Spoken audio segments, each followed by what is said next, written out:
പ്രശസ്ത ഗായകൻ കെ.ജെ. യേശുദാസിന്റെ ആരോഗ്യനിലയെക്കുറിച്ചുള്ള അഭ്യൂഹങ്ങൾക്ക് മറുപടിയുമായി നടനും പിന്നണി ഗായകനും മകനുമായ വിജയ് യേശുദാസ്. 85-കാരനായ യേശുദാസ് വാർദ്ധക്യ സഹജമായ അസുഖങ്ങൾ നേരിടുന്നതായും ചെന്നൈയിലെ ഒരു സ്വകാര്യ ആശുപത്രിയിൽ പ്രവേശിപ്പിച്ചതായും സമീപകാല റിപ്പോർട്ടുകളുണ്ടായിരുന്നു. എന്നാൽ ഈ വാർത്തകൾ വ്യാജമാണെന്ന് വിജയ് യേശുദാസ് പറയുന്നു. നിലവിൽ അമേരിക്കയിലുള്ള യേശുദാസ് ആരോഗ്യവാനാണെന്ന് വിജയ് പറയുന്നു. കഴിഞ്ഞ ദിവസം രാവിലെ ആയിരുന്നു ചില ഓൺലൈൻ മാധ്യമങ്ങളിൽ യേശുദാസിനെ ആശുപത്രിയിൽ പ്രവേശിപ്പിച്ചെന്ന തരത്തിൽ വാർത്തകൾ വന്നത്. രക്തസമ്മർദ്ദത്തെ തുടർന്ന് അദ്ദേഹത്തെ ആശുപത്രിയിൽ പ്രവേശിപ്പിച്ചെന്നായിരുന്നു വാർത്തകൾ. ഇത് വലിയ തോതിൽ ചർച്ചയാവുകയും ചെയ്തു. പിന്നാലെയാണ് അഭ്യൂഹങ്ങളിൽ വിശദീകരണവുമായി വിജയ് യേശുദാസ് രംഗത്തെത്തിയത്. വാർത്തകളിൽ വന്ന ആശുപത്രി അധികൃതരും ഇക്കാര്യം നിഷേധിച്ചിരുന്നു. ജനുവരി 10-നാണ് യേശുദാസിന് 85 വയസ്സ് തികഞ്ഞത്.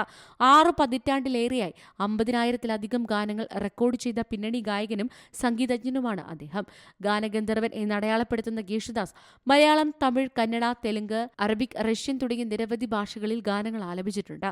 8 ദേശീയ അവാർഡുകളും കേരളം, തമിഴ്നാട്, ആന്ധ്രാപ്രദേശ്, കർണാടക, പശ്ചിമ ബംഗാൾ എന്നിവിടങ്ങളിൽ നിന്നുള്ള സംസ്ഥാന സർക്കാർ അവാർഡുകളും ഉൾപ്പെടെ നിരവധി അഭിമാനകരമായ അവാർഡുകൾ കെ.ജെ. യേശുദാസിന് ലഭിച്ചിട്ടുണ്ട്. 1975-ൽ പത്മശ്രീ, 2002-ൽ പത്മഭൂഷൺ, 2017-ൽ പത്മവിഭൂഷൺ എന്നിവ നൽകി രാജ്യം അദ്ദേഹത്തെ ആദരിച്ചിരുന്നു.